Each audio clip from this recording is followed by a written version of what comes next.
আমার এই আংটিটার পাথরটা উল্টে গেছে, এ আবার বানাতে কতগুলো টাকা লাগবে, পাথরটা ভরতে হবে, আবার এই ফুলটাও কেমন হয়ে গেছে।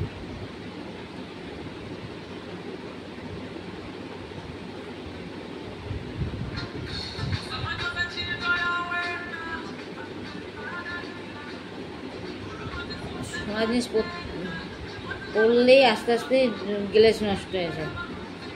ঘরে রাইখে দাও, যেদিক ওদিক যাও তখন পরও গ্লেজটা বেশ ভালো থাকে। আর সবসময় যে আংটিগুলো যদি পরে থাকি না, তাহলে আর সেই গ্লেজ থাকে না। আর জল বাসন টাসন মাজা কাঁচা ধোয়া করতে হতে একটা গ্লেজটা যেন একটা অন্যরকম হয়ে যায়। ওই জন্য বেশি পড়া হয় না, খুব কমই পড়ি। যদি কোথাও যাইটাই তাহলেই পড়ি, নাহলে আর পড়ি না। আংটিটা আজকে দেখছি যে পড়তে দেখছি যে ফুলটা যেন কেমন হয়ে গেছে, মানে ফুলে মানে পাথরটা নড়ে গেছে কী করে কি জানি। পাথরটা আবার আংটি পাথরটা ভরে আনতে হবে, মানে এনে টাইট মানে ঠিক করতে হবে।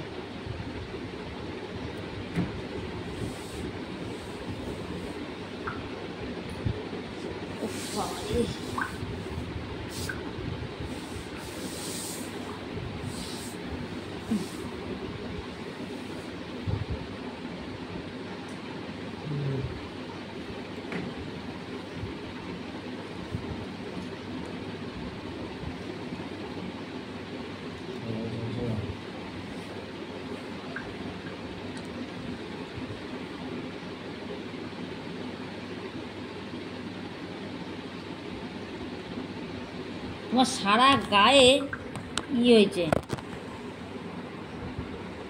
ঘামাচিতে ভইরা গেছে।